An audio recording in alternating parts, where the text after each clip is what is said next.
ይችላል። ለምሳሌ አንድ ቀጥታ መስመር እንስራ። ቀጥታ መስመር ወዘ ይሄ ቀጥታ መስመር ወዘ ነው። ወዘ ቀጥታ መስመር ነው። ከዚህ ውስጥ ውስን ቀጥታ መስመሩ እነኚህን ነጥብ ወና ነጥብ ዘን ሳያካትትና በውስጡ ያሉትን ነጥቦች የሚያካትተው መስመር ወዘ ውስን ቀጥታ መስመር በመባል ይጠራል። ውስን ቀጥታ መስመር መነሻም መድረሻም ያለው የቀጥታ መስመር ክፍል ነው። ለምሳሌ ይሄ የማስተማሪያው የዘመናዊ ሰሌዳው መጻፊያ መነሻውም መድረሻውም ይታወቃል። የስማርት ወይን የዘመናዊ ሰሌዳው ጫፍና ጫፉ ድረስ ያለው ርቀት የዴስካችሁ እርዝመት ውስን ቀጥታ መስመርን ይወክላል። ምክንያቱም ከመነሻም መድረሻውም የተገደበ ስለሆነ ማለት ነው። በሶስተኛ ደረጃ የምናገኘው ጨረር ነው። ጨረር የቀጥታ መስመር ክፍል ሲሆን በአንድ ቀጥታ መስመር ላይ በመካከል አንድ ነጥብ በምንወክልበት ጊዜ ከቀጥታ መስመሩ ሁለት ጨረሮችን ማግኘት እንችላለን። ለምሳሌ ይሄ ቀጥታ መስመር ነው። ቀጥታ መስመር ሀለ ነው። በመካከል ማንኛውም ቦታ ላይ አንድ የሚባል ነጥብ ብንወክል፣ ስለዚህ ሀለ ከዚህ እስከዚህ ያለችው ከሀ እስከ ለ ያለው ጨረር ሀለ የምንለው ይሄ መነሻውም መድረሻውም መነሻ ያለው መድረሻ የሌለው፣ ስለዚህ ወደዚህ ይሄ ቀጥታ ጨረር ይባላል። ወደዚህም ስንመጣ ደግሞ መለ ይሄኛውም ሌላ ጨረር ነው። ስለዚህ ምን ያስታውሰናል? እዚህ ላይ የምንገነዘበው ጨረርም ውስን ቀጥታ መስመርም የቀጥታ መስመር ክፍሎች ናቸው ማለት ነው። ስለዚህ ከአንድ ቀጥታ መስመር ላይ በአንድ ነጥብ አማካኝነት ቀጥታ መስመሩ ላይ በሚገኝ ነጥብ አማካኝነት ጨረርን ማግኘት ሁለት ጨረሮችን ልንፈጥር እንችላለን። ጨረር መነሻ ኖሮት መጨረሻ ወይንም መዳረሻ የሌለው የቀጥታ መስመር ክፍል ነው። ለምሳሌ የእጅ ባትሪ ብንመለከት በእጅ ባትሪው ላይ መነሻው የእጅ ባትሪው የብርሃን ጨረሮች መነሻው ከባትሪው ጫፍ ላይ ነው፣ መድረሻው ግን የለውም። ስለዚህ ከጨረር ጋር የሚያመሳሰላቸው ነገር መነሻው አለው፣ የብርሃኑ መነሻ አለው። የጨረሮቹ ከባትሪው የሚወጣው ብርሃኖቹ መድረሻ ወይንም መጨረሻ የላቸውም ማለት ነው። ሌላው ደግሞ ፕሮጀክተር ሲኒማ ቤት፣ ሌላው ዲኤስቲቪ ቤት ፕሮጀክተር የምትመለከቱ ስታዩ የብርሃን ጨረሮቹ ከፕሮጀክተሩ ይወጣል፣ ወደ መጨረሻ የለውም፣ መዳረሻ የለውም። ስለዚህ መነሻው ፕሮጀክተሩ ላይ ነው፣ መዳረሻ ግን የለውም። ይሄ የሶስቱ የመስመር አይነቶች ልዩነት ነው። በተጨማሪ በዋናነት በባለፈው የሂሳብ ክፍለ ጊዜያችን ያየናቸው ዋና ሐሳቦች ስለ ተቋራጭ መስመር፣ ትይዩ መስመርና ማዕዘናዊ ወይንም ቀጥ ነክ መስመሮች ናቸው። ስለዚህ ትይዩ መስመር ማለት ምን ማለት ነው?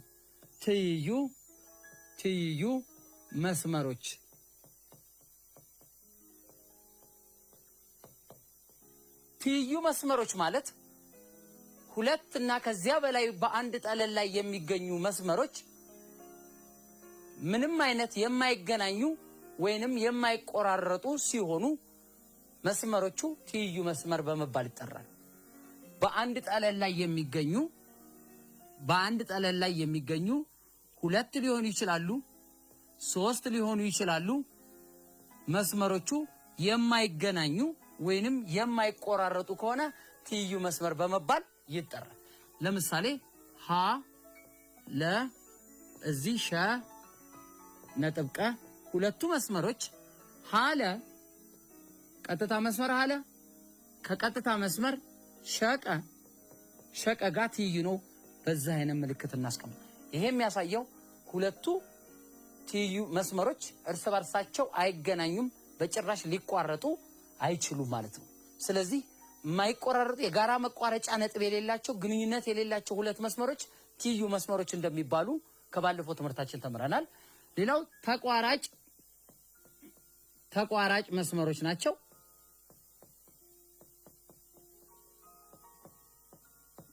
ተቋራጭ መስመሮች ሁለት በአንድ ጠለል ላይ የሚገኙ ሁለትና ከሁለት በላይ የሆኑ ቀጥታ መስመሮች በማንኛውም ነጥብ ላይ የሚቆራረጡ ከሆነ ሁለቱ መስመሮች ተቋራጭ መስመሮች በመባል ይጠራሉ።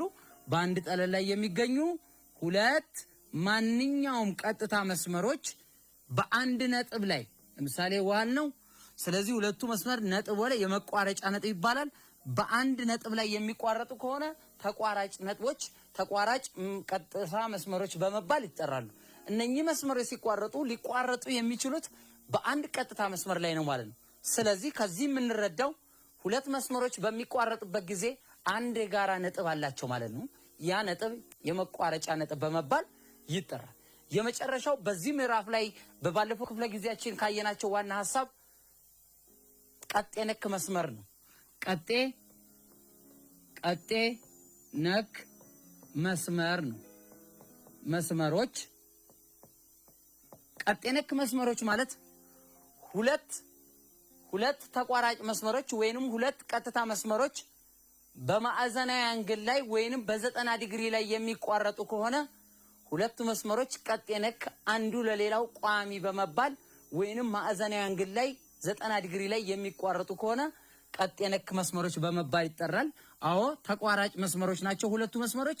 ስለዚህ ሁለቱ መስመሮች በሚቋረጡበት ጊዜ ይሄ የቀጤ ነክ 90 ዲግሪ ሰርተው የሚቋረጡ መሆኑን ነው የሚያሳየው።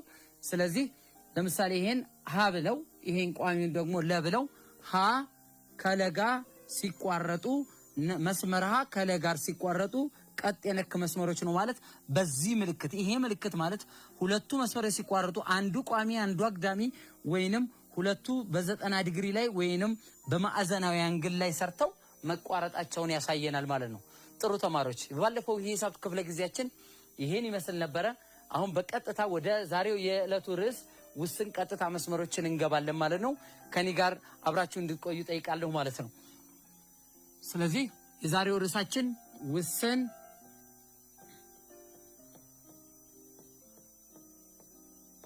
ቀጥታ መስመር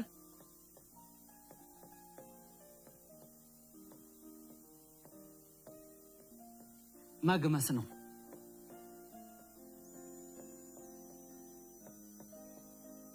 ውስን ቀጥታ መስመሮችን መግመስ ነው። በዚህ ርዕስ ላይ የምንማረው ይሄን ክፍለ ጊዜ ከተማራችሁ በኋላ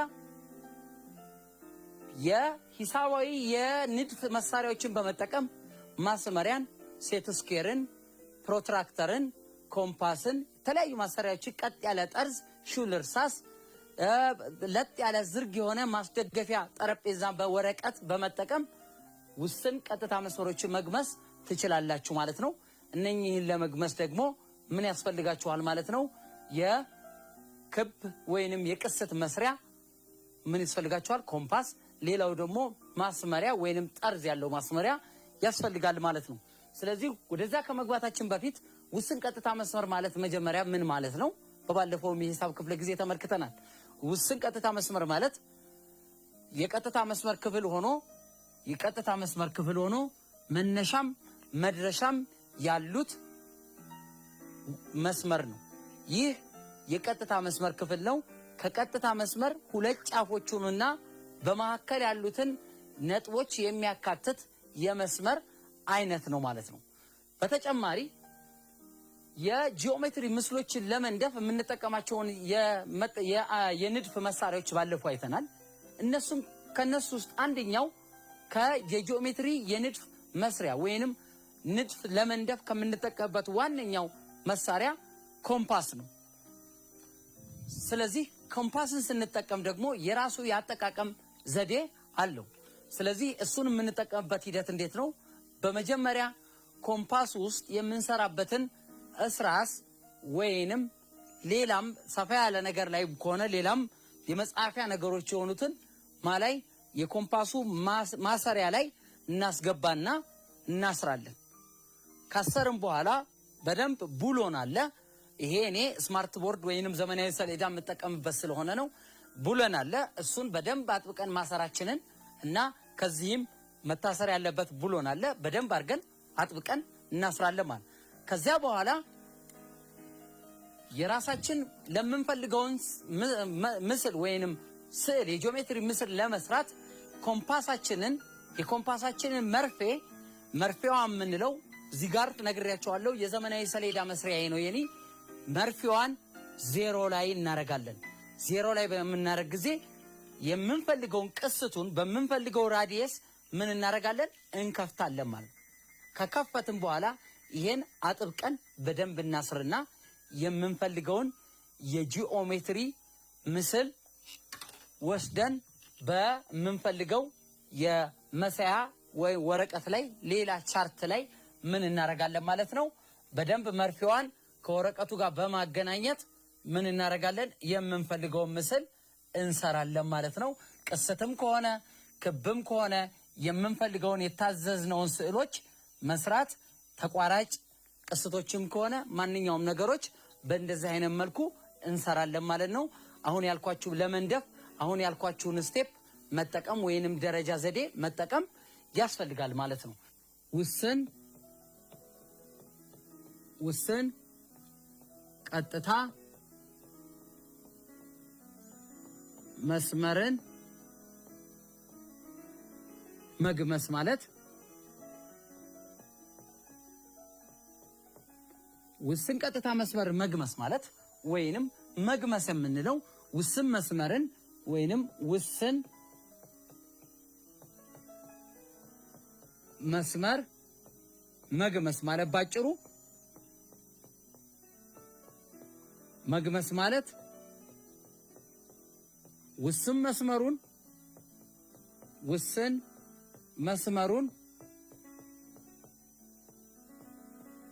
ወደ ሁለት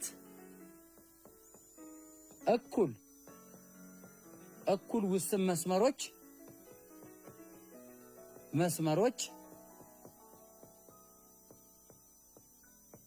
መክፈል ማለት ነው።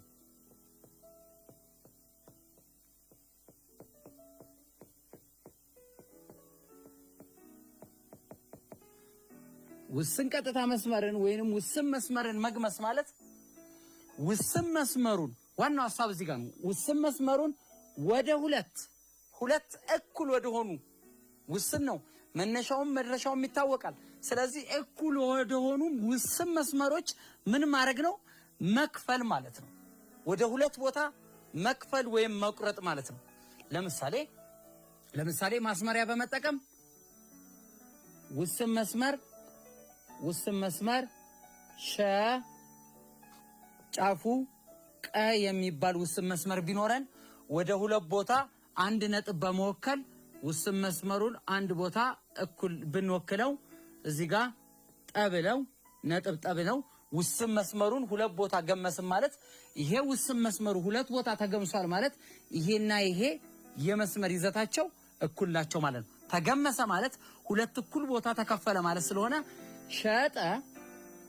ውስን መስመር ሸጠ ከውስን መስመር ቀጠጋ እኩል ናቸው ማለት ነው። ሁለቱ በየርዝመት በልኬታቸው መጠናቸው እኩል ነው። ለምሳሌ ይሄ 10 ሳንቲሜትር ቢሆን ሸቀ 10 ሳንቲሜትር ከዚህ 10 ሳንቲሜትር ቢሆን 10 ሳንቲሜትር ቢሆን ስለዚህ ወደ ውስን መስመር ብንገምሰው ይሄኛው 5 ሳንቲሜትር ይሆናል። ሸጠ 5 ይሆናል።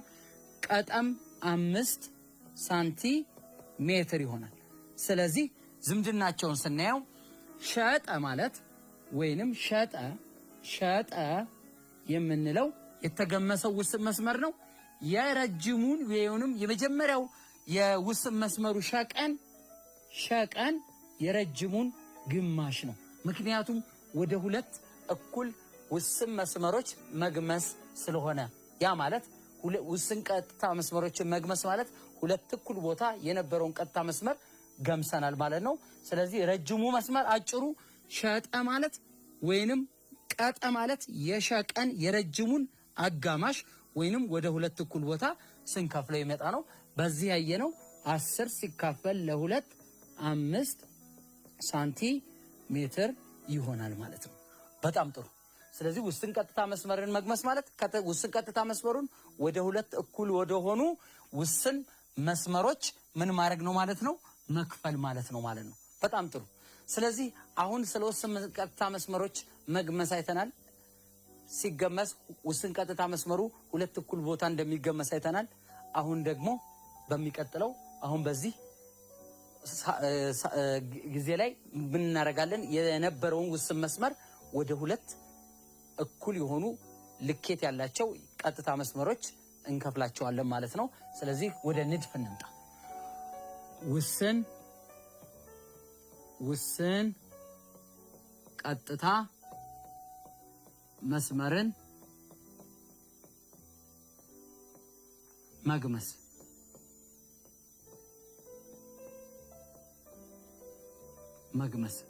ውስን ቀጥታ መስመርን መግመስ ነው። አንድ የተሰጠ ውስን ቀጥታ መስመር አንደኛው ደረጃ አንድ ላይ አንድ ውስን ቀጥታ መስመር ቢኖሩን ውስን መስመርን ለመግመስ በዋናነት ሁለት ነገር ያስፈልገናል። አንደኛው የኮምፓስ ኮምፓስ ቅስቶችን ለመስራት ኮምፓስ ያስፈልገናል። መስመሮችን ለመክፈል ኮምፓስ ያስፈልገናል። ሌላው ደግሞ ሴት ስኩዌር ላይ ያለ ማስመሪያ ሊሆን ይችላል ወይንም ራሱ ማስመሪያ ሊሆን ይችላል መጠቀም አለብን። ስለዚህ በማን ሴት ስኩዌር ፓስ እና ማስመሪያ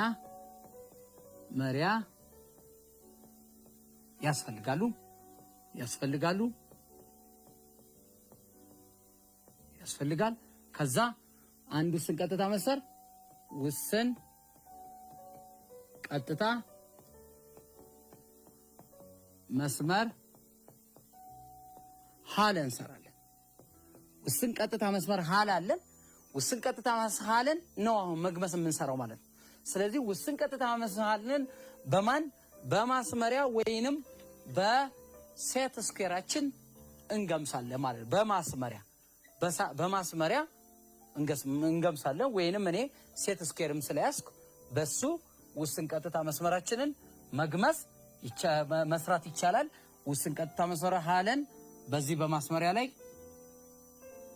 እንደዚህ አድርገን እንሰራለን ማለት ነው። ውስን ቀጥታ መስመር ማን አለው? ይሄንን 2 ነጥብ ስጡት። ማን አልኩት? ሀ ለአልኩት። በምን ተጠቅሜ? በማስመሪያ። ሁለተኛው ሀለን ወደ ሁለት እኩል ቦታ ለመግመስ ነው። ማንን? ኮምፓሳችንን እርሳሱን ጠበቅ አድርገን በመስራት መርፌውን የእስራሱን መርፌ አንደኛው ጫፍ ለላይ በማድረግ ኮምፓሱን ከተሰጠው ውስን መስመር ግማሽ ከፍ አድርገን ለምሳሌ ይሄ ውስን መስመሩ 20 ሳንቲሜትር ቢሆን ግማሹ 10 ነው። ከ10ሯ ከፍ 12፣ 13፣ 14 አድርገን ከግማሹ ትንሽ በለጥ እንዲል አድርገን ልክ እንደዚህ ግማሹ ይሄን ቢያክል እንደዚህ አድርገን ምን እናደርጋለን? ክቡን 2 ቦታ የሚከፍል ቅስት እንሰራለን ማለት ነው። ቅስት እንሰራለን። አሁንም በተጨማሪ ከለላይ መርፌውን የት ነው ያደረግነው ነበረ? ለላይ ነበር ያደረግነው። አሁን በተጨማሪ መርፌያችንን የኮምፓሱን መርፌ ላይ ነጥብ ለላይ በማድረግ በመጀመሪያ የክቡ ራዲየስ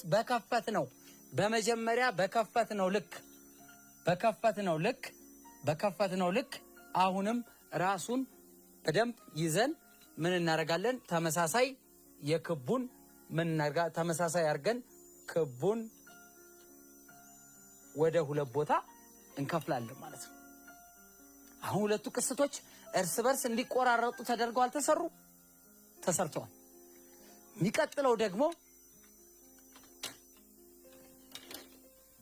የሚቀጥለው ሁለቱ የተቆራረጡበት መስመር የተቆራረጡበት ቅስቶች ቦታ አለ። እነሱም ቦታ ምን እናደርጋለን? በማስመሪያችን በመጠቀም በሚገናኙባት ተቆራራጩን ቦታ በማስመሪያችን ቀጥ አድርገን እንከፍለዋለን።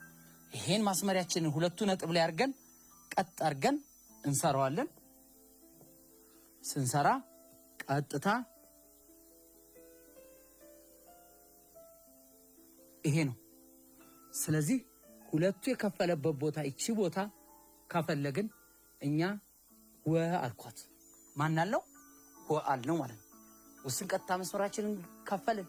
ስለዚህ ምን እናገኛለን?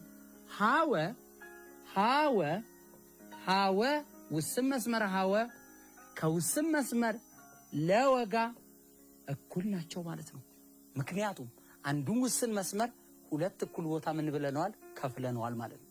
ያ ማለት ደግሞ የረጅሙ ውስን የመጀመሪያው ውስን ቀጥታ መስመር ሀለ የሌሎችን የአጭሮቹን ውስን መስመሮች እጥፍ ነው ማለት ነው። ያ ማለት ሁለት እጥፍ የሀወ ውስን መስመር ሀወ ወይንም ሁለት እጥፍ የወለ እጥፍ ነው ማለት ውስን መስመር ለን። ስለዚህ ከዚህ የምንረዳው ምንድነው? ሁለቱ መስመሮች እኩል ናቸው፣ ሁለት እኩል ቦታ ስለተከፈሉ። በጣም ግልጽ እንደሆነ ተስፋ አደርጋለሁ። እናንተም ኮምፓስን በመጠቀም ማስመሪያ በመጠቀም በቤታችሁ ከኔ ጋር ሆናችሁ ትሞክራላችሁ ማለት ነው። በጣም ጥሩ። ስለዚህ ውስን ቀጥታ መስመርን እንደዚህ መክፈል ከቻልን ደግሞ አሁን እነኝህን ጥያቄዎች የበለጠ ግልጽ እንዲሆኑልን ለማድረግ ወደ የክፍል ስራ እንሄድና ጥያቄዎችን በጋራ አብረን እንሰራለን ማለት ነው። ከኔ ጋር ሁኑ።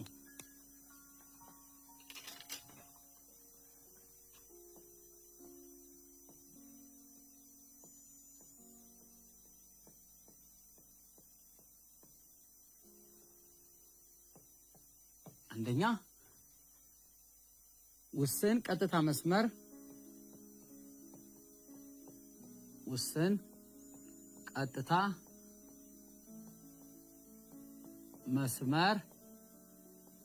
ሸቀ ወይም ባጭሩ ሸቀ አድርገን ከላው ላይ ውስን መስመር ዋናው ውስን ቀጥታ መስመር ነው ላይ የውስን ቀጥታ መስመር ሸቀ አጋማሽ ያ ማለት ሁለት ተከፍሎ ያለው አጋማሽ ሸወ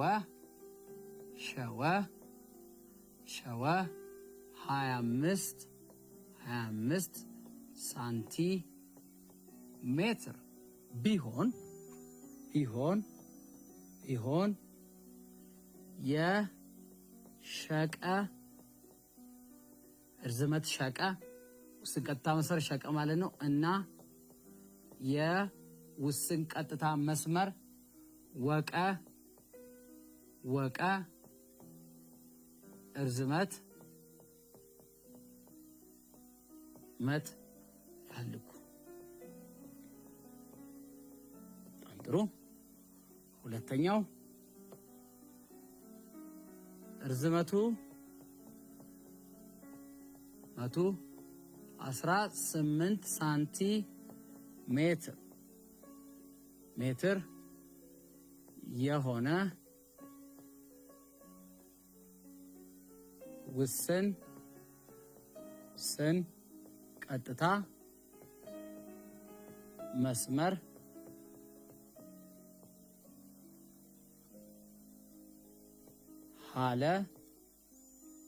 ሀለን ግመሱ።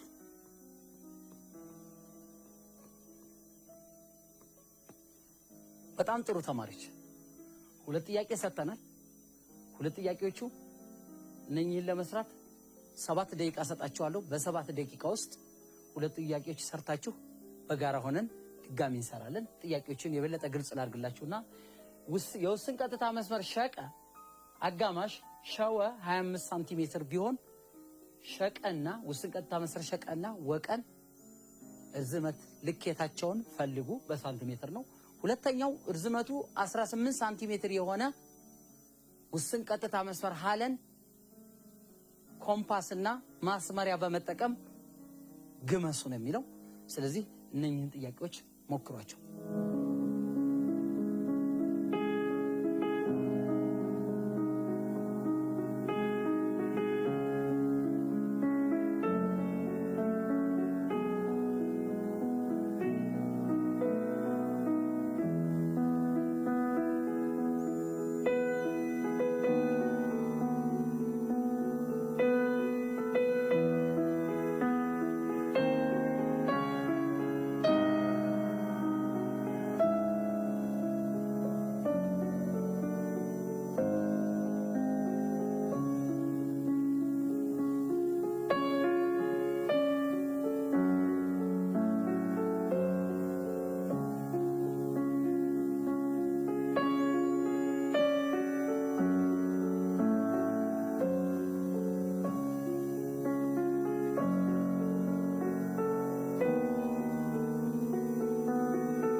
እሺ ተማሪዎች ጥያቄውን ሞከራችሁ?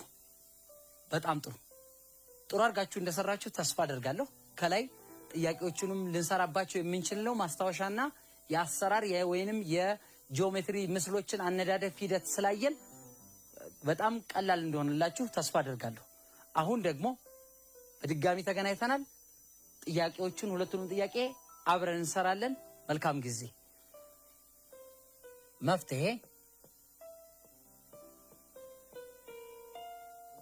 መፍትሄ የመጀመሪያው ጥያቄው ምንድነው የሚለው? የውስን ቀጥታ መስመር ሸቀ የማን ውስን ቀጥታ መስመር ሸቀ ይላል። ውስን ቀጥታ መስመር ሸቀ አለን። ውስን ማን ነው ይሄ? ሸቀ ለን አጋማሽ ሸወ ነው ማለት በመሃል ላይ ባለ ነጥብ ወደ ሁለት ቦታ ተጋምሶ ወሚባል ሌላ ነጥብ አለ ማለት ነው። ሸወ 25 ከዚህ እስከዚህ 25 ሳንቲሜትር ነው ማለት ነው። ስለዚህ ጥያቄያችን ምንድነው የሚለው? የሸ ቀና የወቀ እርዝመትን ፈልጉ ነው የሚለው። ስለዚህ የሚፈለጉት እነማን ናቸው? የሚፈለግ የተሰጠን ሸወ ተሰጥቶናል። የሚፈለጉት የእርዝመት ልኬት ሸቀን ነው። ሸቀን አገኙ ነው። ሌላው ልኬት ወቀን አገኙ ነው። ሁለቱን እናገኛለን ማለት ነው። ቅድም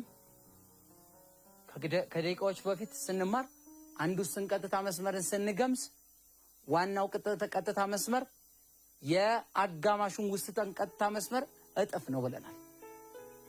ወይንም ተጋማሹ ውስን ቀጥታ መስመር የዋናውን ግማሽ ነው ብለናል። ስለዚህ የተሰጠን አጋማሽ ውስን ቀጥታ መስመር ወይም ግማሹን ተካፍሎ የተሰጠን ተሰጥቶናል።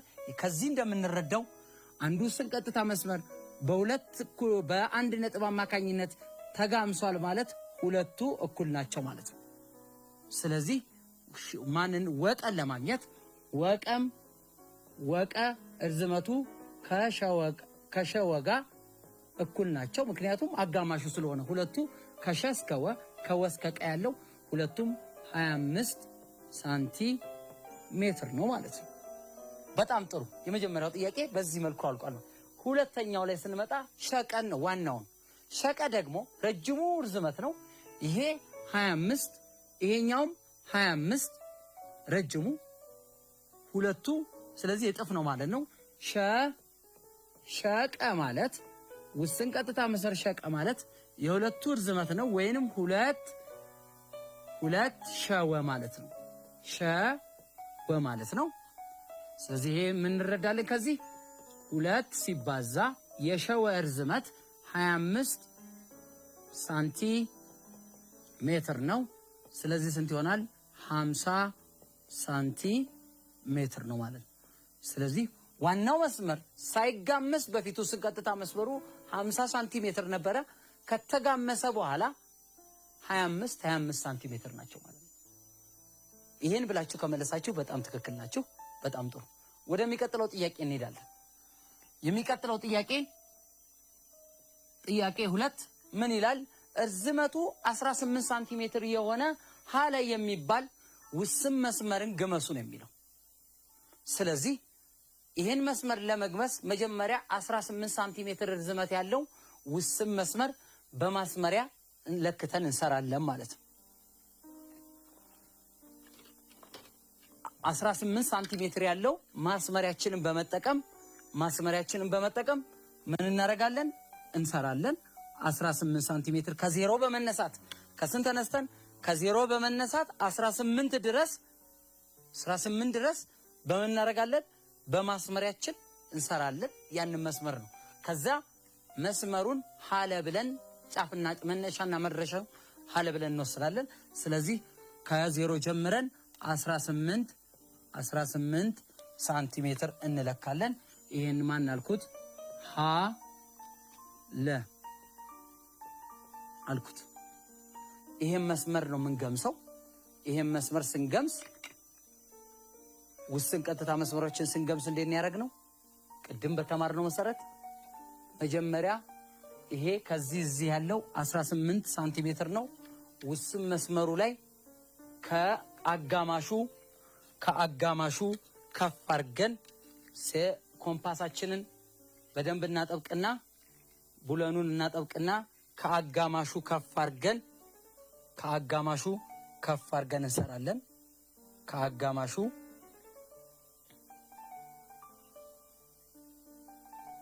ከአጋማሹ ስለዚህ አጋማሹን እዚች ጋር ነው። በአጋማሹ ከፍ እናደርግና ክቡን ለሁለት የሚከፍል መስመር እንሰራለን። በተመሳሳይ የኮምፓሳችን ራዲየስ ሳንቀይር ልኬቱን በተመሳሳይ በዚህ በለካንበት ሳንቀይር በዚህኛውም መርፊያችንን ወይንም ይሄን መውጊያውን መርፊያውን ለላይ በማድረግ አሁንም በቅድሙ ራዲየስ መሰረት ክቡን ቅስቱን ለሁለት የሚቆርጠው መስመር እንሰራለን። ይሄን ከሰራን በኋላ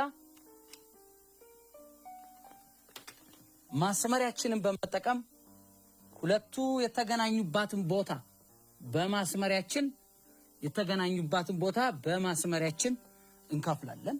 ስለዚህ በማስመሪያችን ስንሰራ ሁለቱ ስንከፍል የተገናኙባትን ቦታ ጠ አልኩ።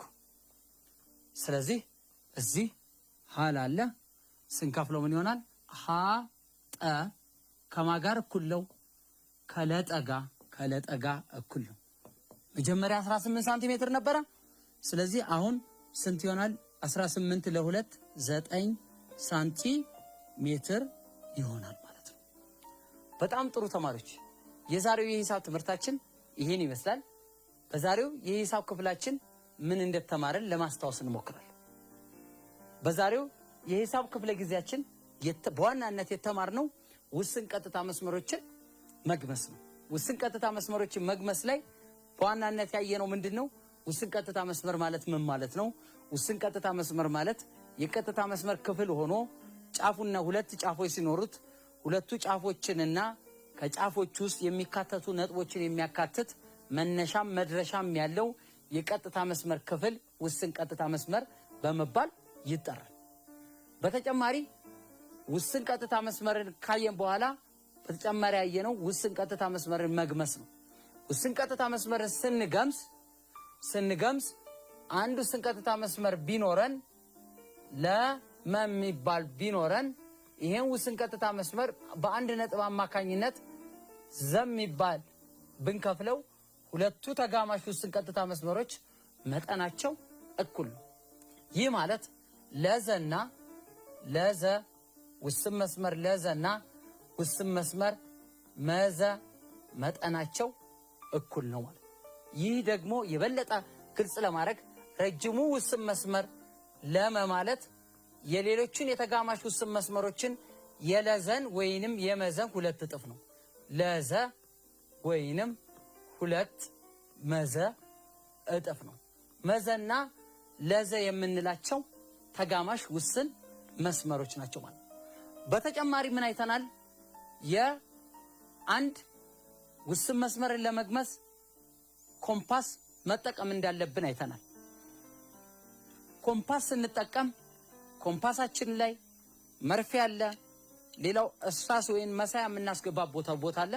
በመጀመሪያ እርሳሳችንን ጠበቅ አድርገን በቡለን እናስርና ከኮምፓሱ መርፌ ጋር ተመጣጣኝ ርቀት እንዲኖረው እናረጋለን።